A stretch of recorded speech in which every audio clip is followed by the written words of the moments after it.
Have you ever wondered why you follow rules, even when no one is forcing you to? Why you wake up at a certain time, work a certain way, and even think within certain limits? You believe you're in control of your own life. But what if I told you that your thoughts, actions, and even your sense of identity have been carefully shaped by invisible forces? Michel Foucault, one of the most influential philosophers of the 20th century, argued that modern power doesn't operate through brute force, but through discipline. Not the kind of discipline that makes you a better person, but the kind that turns you into a predictable, obedient, and self-policing individual. In other words, we no longer need oppressive rulers. We've learned to control ourselves. This video will expose the hidden structures that keep you in line, from schools and workplaces to social media and surveillance culture. You'll see how power has transformed over time, becoming so subtle and efficient that you don't even realize it's shaping your every move. By the end, you'll question everything you thought you knew about free will, success, and resistance. Because if discipline is everywhere, how do you break free? Let's begin. Most people believe they are in control of their own lives.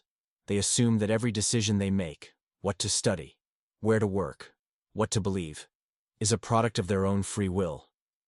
But Michel Foucault, one of the most influential thinkers of the 20th century, argued that this is nothing more than an illusion. According to Foucault, modern power doesn't work by imposing direct orders or using brute force. Instead, it operates through subtle and invisible mechanisms that shape our thoughts, behaviors, and desires without us even realizing it. Power has evolved. It no longer needs to punish you. It only needs to train you to discipline yourself.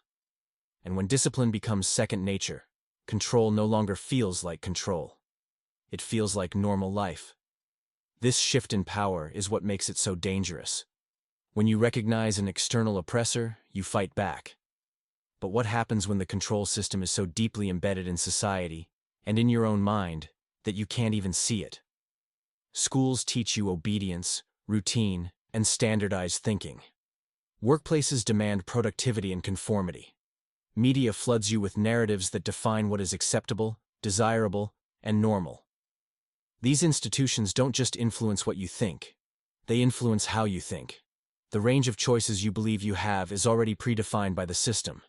You don't need external oppression when people willingly accept the rules they've been taught. Consider your daily life. You wake up at a specific time, go to work, follow social norms, consume entertainment, and interact on social media. Did you truly choose this way of life, or was it programmed into you? The system doesn't force you. It guides you so skillfully that resistance doesn't even seem like an option. Foucault called this disciplinary power, a form of control so effective that people internalize it and enforce it upon themselves. You no longer need someone watching over you. You've already learned to monitor and regulate your own behavior. Modern discipline is effective because it makes you believe that you are in charge of your life. The system doesn't tell you what to do. It makes you want to do it. Take the idea of success. You grow up believing that hard work and discipline lead to achievement. But who benefits from this belief? The system convinces you that the path to happiness lies in productivity, career advancement, and financial success. And yet, no matter how much you work, you are never truly free. Another example is consumer culture. You believe that your clothing, gadgets, and lifestyle choices express your individuality. But in reality, these choices have been carefully shaped by corporations, marketing strategies, and social expectations. Even your rebellion is often pre-absorbed by the system. Countercultures are turned into fashion trends, and radical ideas become products. Foucault warns that the more you believe you are in control, the more effectively the system controls you. When power is invisible, it is absolute. The evolution of power has made control more efficient than ever before. In the past, kings and dictators relied on force. Today, discipline ensures that people police themselves, without any need for open oppression. Foucault describes this process as the shift from sovereign power to disciplinary power. Instead of punishing people for disobedience, modern systems condition people to obey willingly. Schools, governments, and corporations no longer need to use fear to maintain order. They simply create an environment where following the rules feels like the natural thing to do. This raises an important question. If every aspect of your life has been shaped by an invisible disciplinary system, is true freedom even possible? In the past, power was obvious. Kings, emperors, and dictators ruled with force, using violence and punishment to control their people. If you disobeyed, you were executed, imprisoned, or publicly punished. But over time, power evolved into something far more sophisticated and invisible. Michel Foucault argues that modern societies no longer rely on brute force to maintain order. Instead, they use disciplinary mechanisms that shape people's behavior without them realizing it. Schools, workplaces, hospitals, and even prisons are no longer just places of authority. They are factories of discipline, where individuals are trained to conform. Power today doesn't need to attack you directly. Instead, it structures the world around you in a way that naturally leads you toward obedience. The more refined control becomes, the less it looks like control at all. This is why modern power is so effective. You don't resist something you can't see.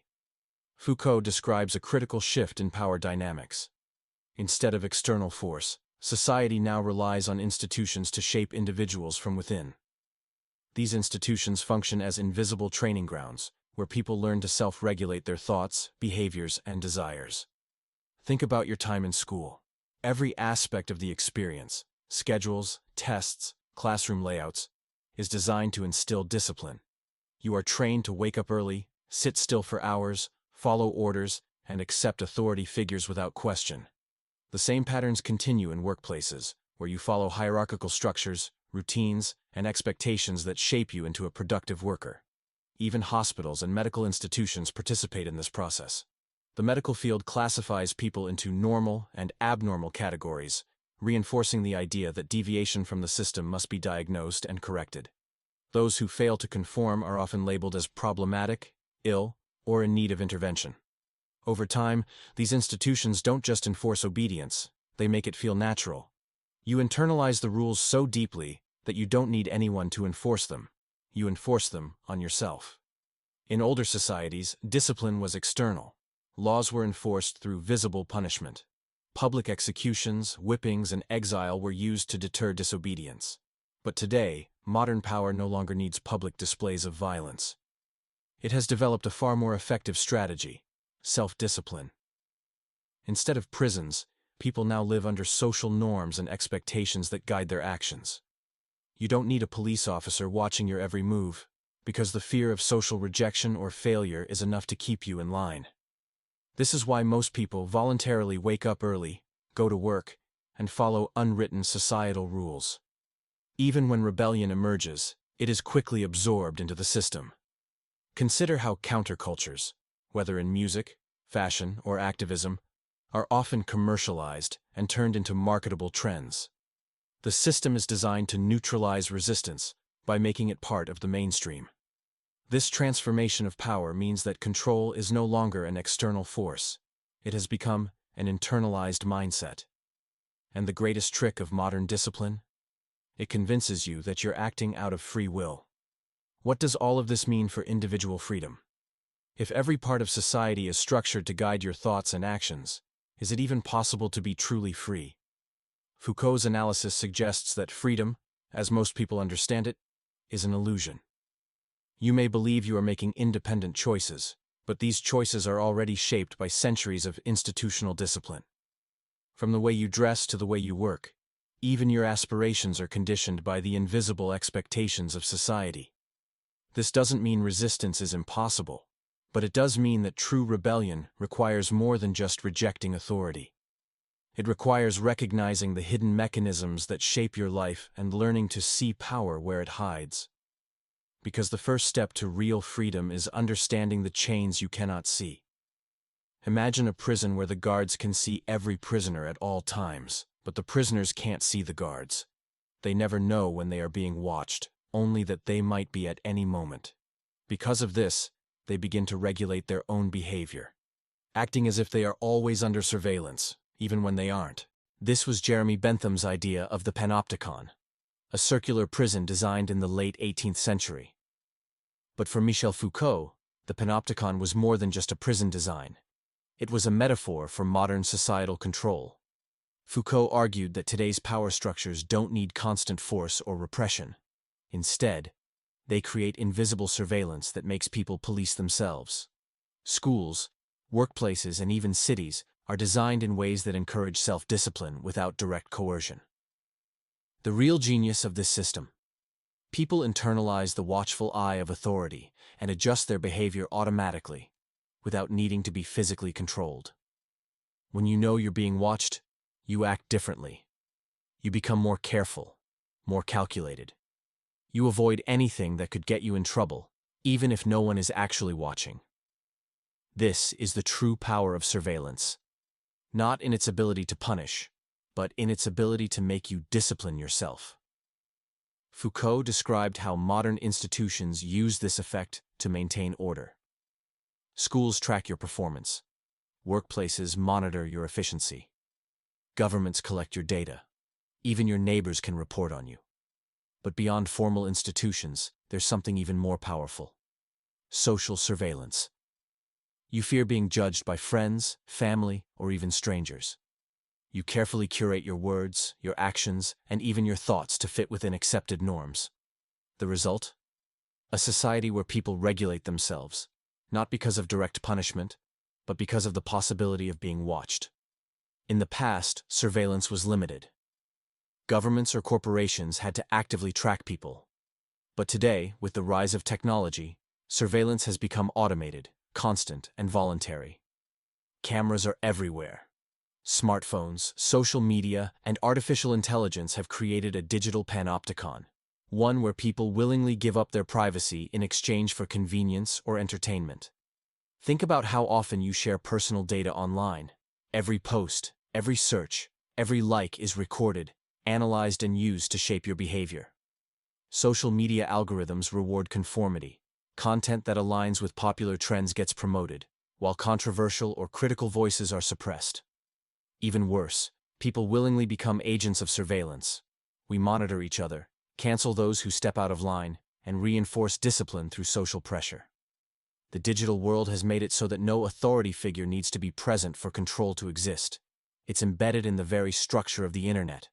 This leads to the biggest question: who are you when you're alone? If you are constantly adjusting your behavior out of fear of judgment, have you ever truly been yourself? Foucault believed that modern power doesn't just control actions, it shapes identity. When people live under continuous surveillance, they don't just modify their behavior, they modify their sense of self. You begin to think, I shouldn't say that, it might be taken the wrong way. I need to be careful. What if someone screenshots this? I have to appear happy, successful, and confident at all times. The Panopticon ensures that obedience becomes automatic. You no longer need guards, police, or even strict laws. People conform out of habit. So, if surveillance is everywhere, and if people are policing themselves, the final question is, can you ever escape the Panopticon? From the moment you step into a classroom, a hospital, or an office, you are being shaped, trained to follow rules, adhere to routines, and accept authority without question. These institutions are not just places where knowledge is transferred, health is restored, or work is performed. They are factories of discipline.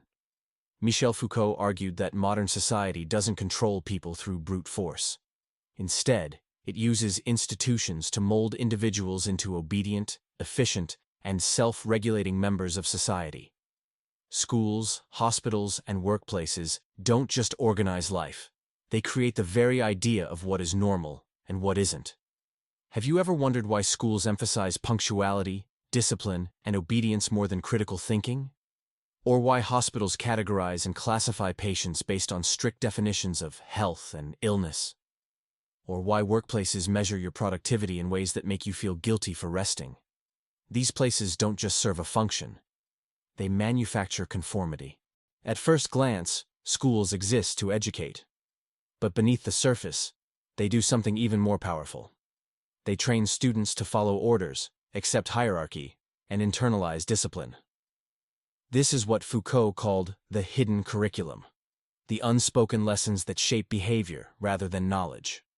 Consider these aspects of modern education: timetables and schedules.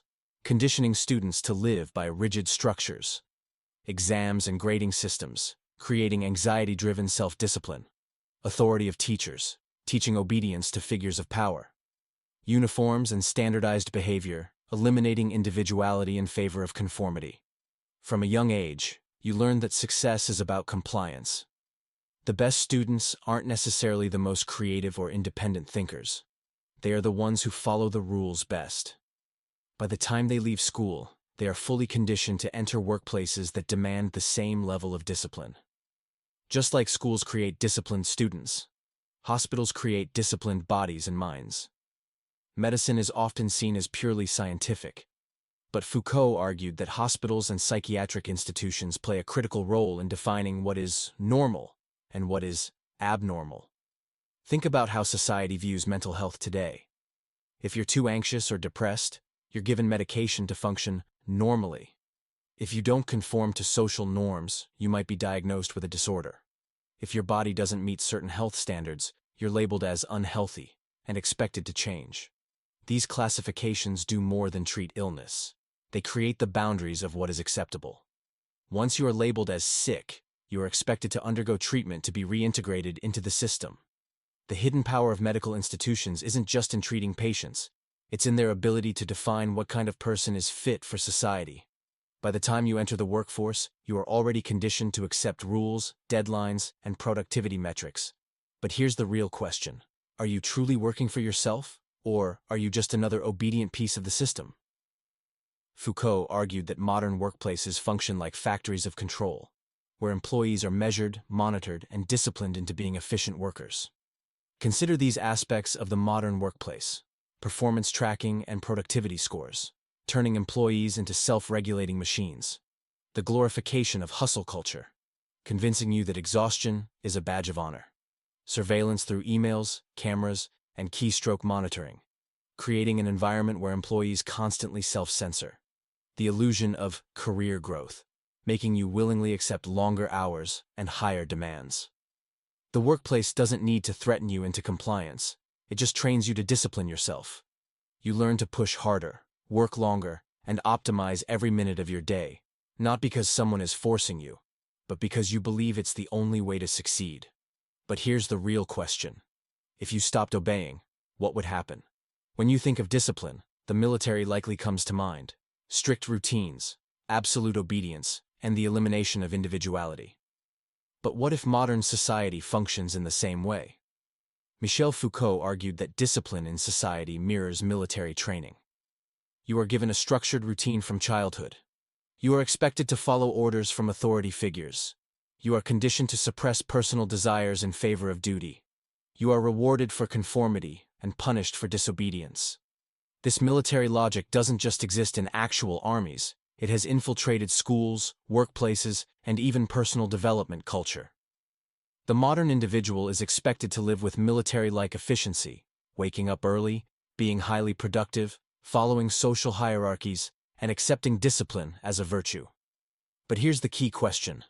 Are you truly living freely, or have you been trained to obey like a soldier? In military training, soldiers are broken down and rebuilt into perfect, obedient units.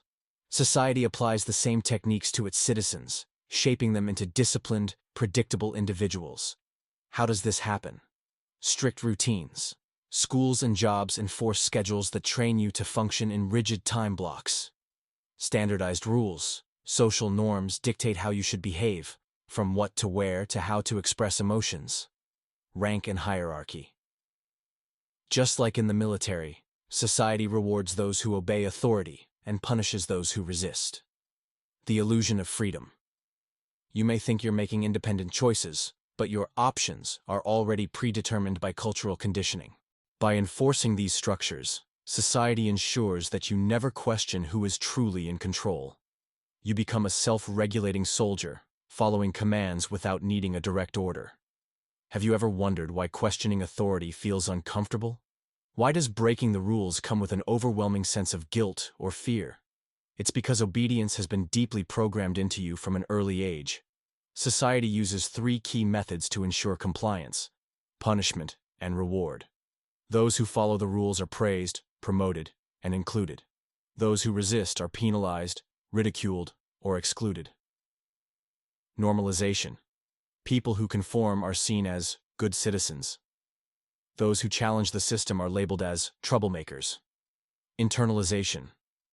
Over time, external discipline becomes self-discipline.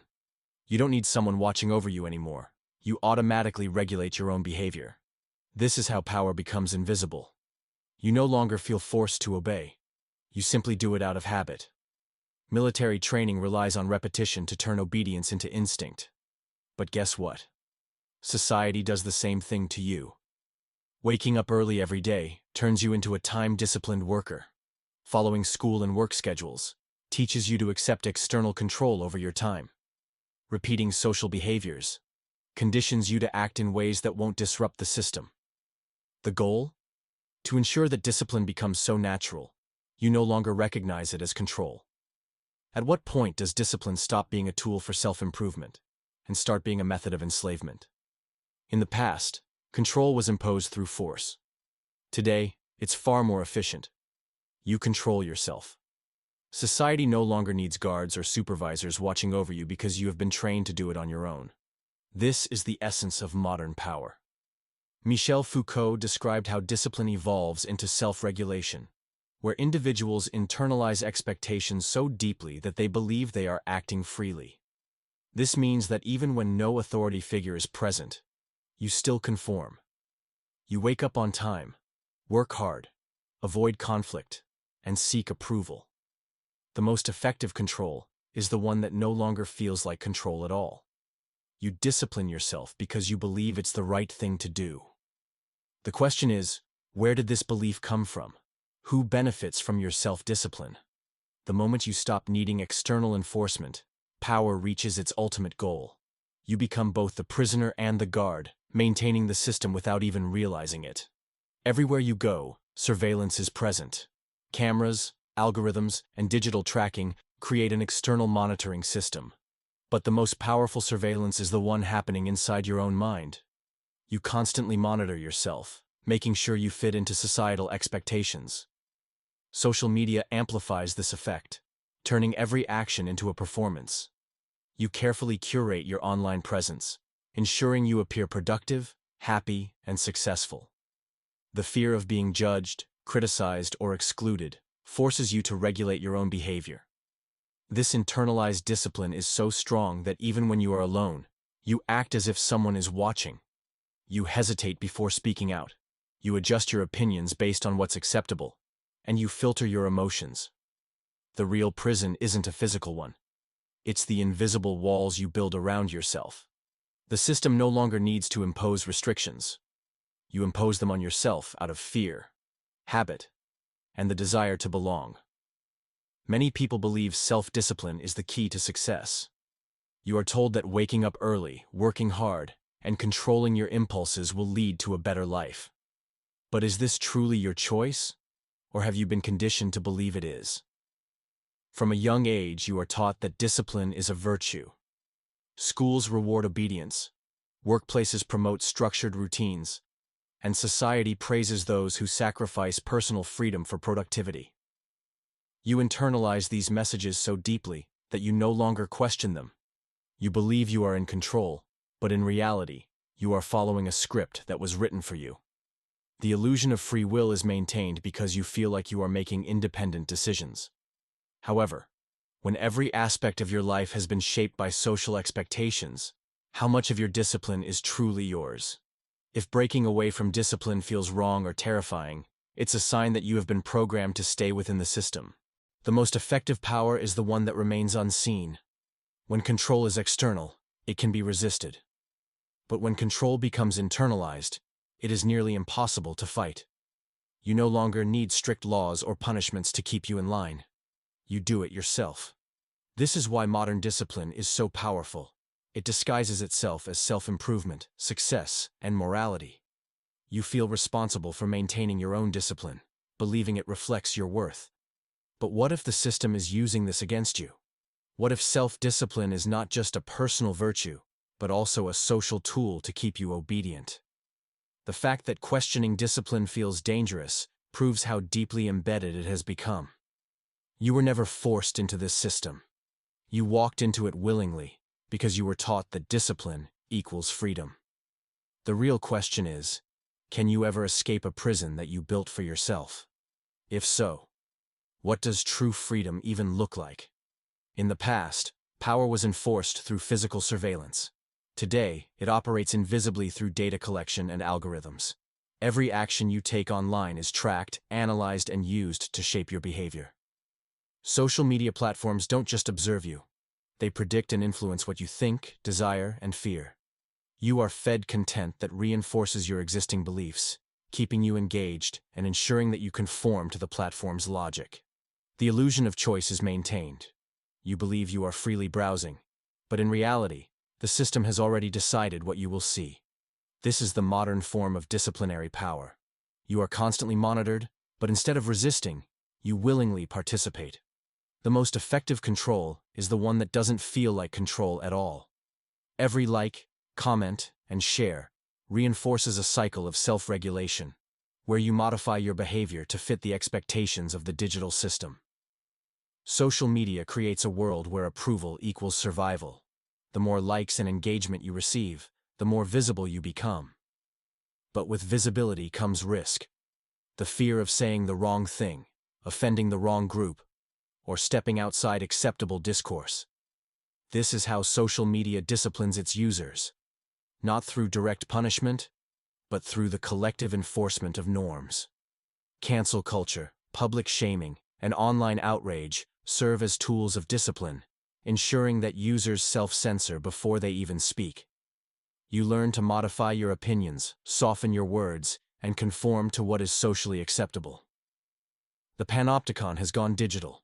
Your peers are the watchers, and their approval or rejection determines your place in the system. This creates a society where people are afraid to experiment, question, or express unpopular ideas. When the cost of speaking freely is exile from the digital world, compliance becomes the safest option. Michel Foucault's concept of the Panopticon describes a system where people police themselves because they believe they are being watched. Social media has turned this theory into reality. You don't need an external authority to control your actions. You do it yourself. You carefully craft your online presence, making sure every post, comment, and interaction aligns with social expectations. You become hyper-aware of how you are perceived, adjusting your behavior in real time to avoid backlash. This creates a self-reinforcing loop where users discipline themselves and each other. The result is a digital environment where true individuality is suppressed in favor of conformity. Even when you log off, the effects remain. You second-guess your thoughts, worry about your reputation, and hesitate before expressing controversial opinions. The internet promised freedom of expression, but instead, it has become the most sophisticated tool of social discipline ever created. Why do so many people hesitate before posting their real thoughts online? The answer is fear. In a hyper-connected world, any statement can be taken out of context, archived forever, and used against you at any time. This fear forces people to constantly edit themselves, staying within the boundaries of what is safe and acceptable. But who defines those boundaries? Who decides what is too radical, too offensive, or too controversial? The power of social media lies in its ability to make you regulate yourself before anyone else does. The fear of scrutiny turns into an internalized form of censorship, making sure you never step out of line. But what is lost in the process? When people are too afraid to challenge norms, think critically, or speak honestly, society becomes stagnant. The internet was once a space for rebellion, but now it has become the perfect disciplinary system, one where people willingly enforce their own silence. Discipline is embedded in every aspect of modern life. From childhood, you are trained to follow rules, accept authority, and stay within predefined limits. But if control is so deeply ingrained, how can resistance even exist? Foucault argued that power is not absolute. Wherever there is domination, there is also the possibility of resistance. However, resistance is not always obvious. It does not have to take the form of grand revolutions or violent uprisings. Small, everyday acts of defiance can be just as powerful. Choosing to think critically, Refusing to accept norms without questioning them, or reclaiming control over your own decisions are all forms of resistance. The problem is that the system is designed to make rebellion feel futile. It convinces you that compliance is the only rational choice. But true resistance begins with awareness, recognizing the mechanisms that shape your behavior, and understanding that you do, in fact, have a choice. Not all forms of resistance are loud, visible, or organized. In fact, the most effective resistance often happens in subtle ways. Refusing to conform to societal expectations, rejecting corporate narratives, or even questioning your own internalized beliefs can be acts of defiance. Choosing to work less in a culture obsessed with productivity is resistance. Prioritizing personal fulfillment over social approval is resistance. Refusing to let fear dictate your actions is resistance. The system thrives on predictability. When people behave as expected, control is effortless. But when individuals start making unpredictable choices, power becomes unstable. Even something as simple as refusing to participate in toxic social norms, like fake positivity, excessive work culture, or performative outrage, can be revolutionary. The first step to real change is understanding that compliance is not the default. Once you realize that discipline has shaped your mind, you can start dismantling it from within. One of the greatest obstacles to resistance is the illusion of freedom. People who believe they are free have no reason to fight against anything. Modern control does not feel like oppression. It feels like choice. You choose to work overtime. You choose to be constantly available. You choose to present a carefully curated version of yourself online. But are these choices truly yours, or have they been conditioned into you? Foucault warns that power does not need to be violent when it is invisible. If you have been raised in a system that normalizes certain behaviors, those behaviors will feel natural to you. This is why true resistance is difficult. It requires breaking free from mental conditioning that has been in place since birth. The moment you begin questioning why you do what you do, you take the first step toward real autonomy. But breaking the illusion of freedom is painful. It forces you to confront the possibility that much of your life has been shaped by forces beyond your control. If discipline is everywhere, is true autonomy even possible? While completely escaping the system may be unrealistic, regaining personal agency is not. The key is awareness, understanding that the forces shaping your behavior are not natural, but constructed. Once you see power where it was previously invisible, you can start making conscious choices instead of conditioned ones. This does not mean rejecting all forms of structure or discipline. Some forms of discipline, like self-mastery and personal growth, can be empowering. The difference is in who controls it. When discipline is imposed externally, it is a tool of control. When it is chosen consciously, it becomes a tool of liberation. The system relies on passive acceptance. The moment you stop blindly accepting and start critically analyzing, you become unpredictable. And unpredictability is the enemy of control. Resistance is not just about saying no, it is about reclaiming the right to define your own life on your own terms.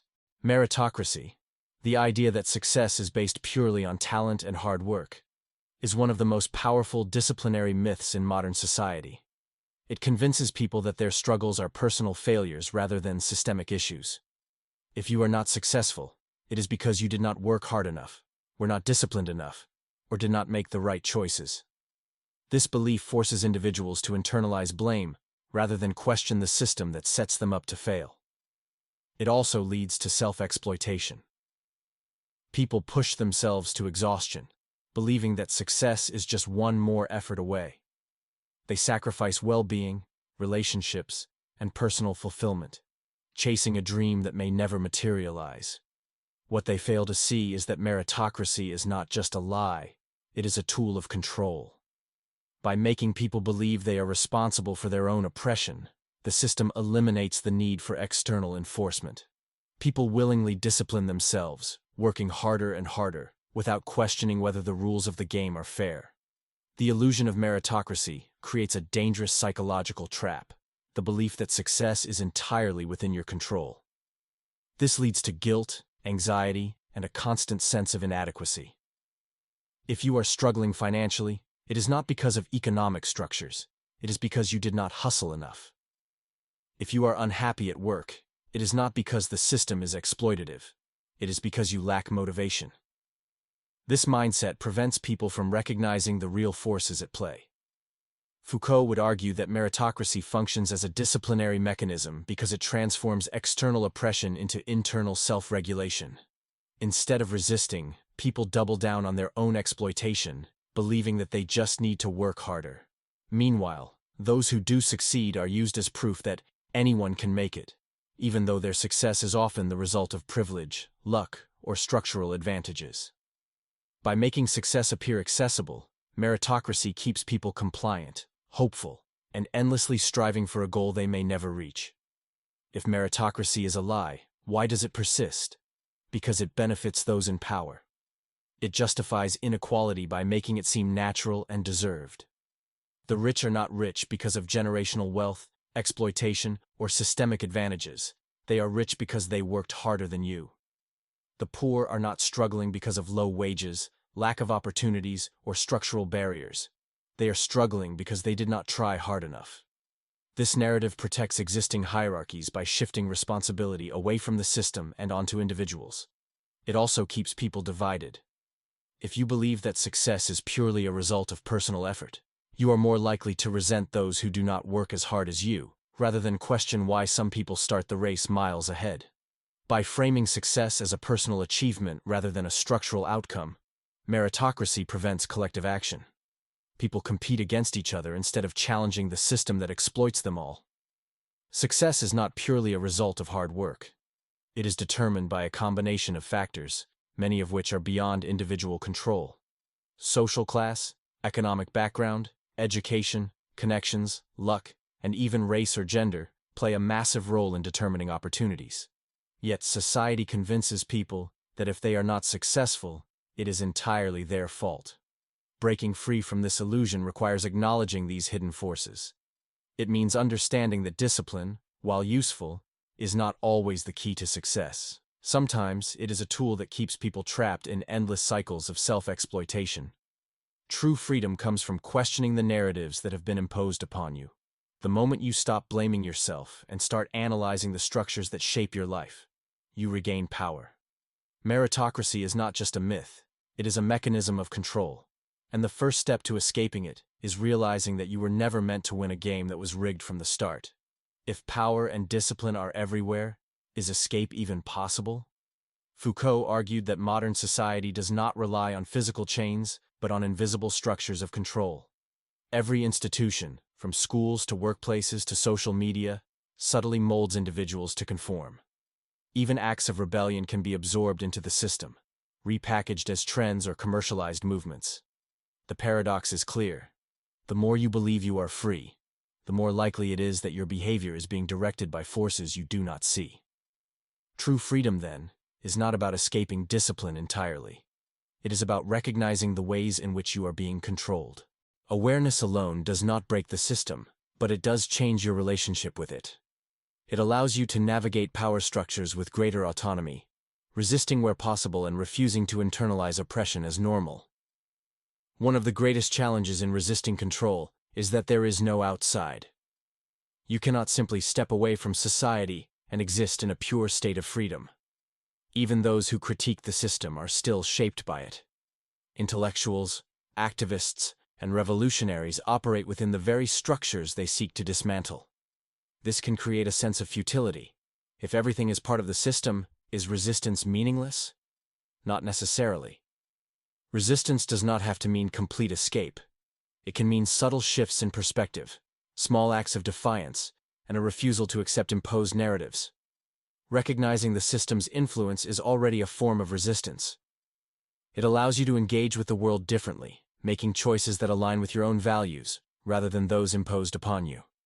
The goal is not to be entirely free, that may be impossible, but to reclaim as much autonomy as you can within the constraints of the world you live in. Most people never question the forces shaping their thoughts, behaviors, and aspirations. They follow routines, chase success, and internalize the rules of society without asking where those rules came from. But awareness disrupts this process. The moment you begin to see the mechanisms of power, how you are disciplined, why you conform, Who benefits from your obedience? You start to regain control. This does not mean rejecting all forms of discipline. Some are necessary for personal growth and societal function. But it does mean being intentional about which forms of discipline you accept and which you reject. Awareness allows you to step outside of automatic behavior, questioning rather than obeying by default. It is not a perfect solution, but it is a powerful first step. Control is most effective when it remains invisible. Once you see it, it loses much of its power. If discipline is the mechanism through which modern power operates, then the key to resistance is learning to see power in places where it is normally invisible. This means questioning assumptions, recognizing societal conditioning, and understanding that even your deepest desires may have been shaped by external forces. It also means challenging the narratives that justify inequality, exploitation, and obedience. True rebellion is not about dramatic acts of defiance. It is about cultivating a mindset that refuses to accept control as natural or inevitable. You may never be completely free, but you can learn to navigate the world with greater awareness, resisting where possible and making choices that serve your own interests rather than those of the system. The greatest trick of power is making itself invisible. The greatest act of resistance is learning to see it. Throughout this exploration, we have uncovered the invisible forces that shape your thoughts, actions, and desires. Foucault's analysis of power and discipline reveals that modern control does not rely on brute force. It operates through institutions, social norms, and even your own internalized behaviors. Schools, workplaces, and social media do not just monitor you, they train you to monitor yourself. The more seamlessly power integrates into daily life, the less likely you are to recognize its presence. But does this mean freedom is impossible? Not entirely. While complete escape from the system may be a myth, awareness is the first step toward regaining control. Once you see how power functions, you can begin to question its influence.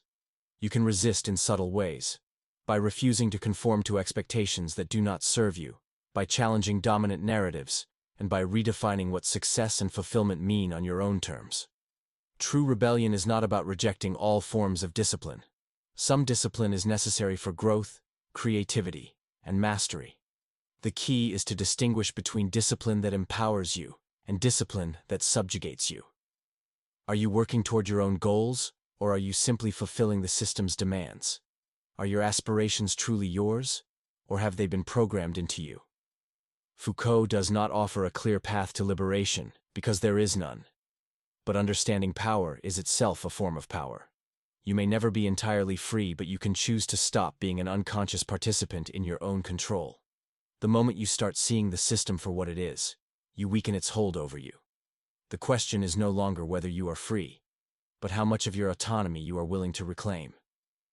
Now that the script is complete, would you like a detailed video description or SEO tags to optimize engagement?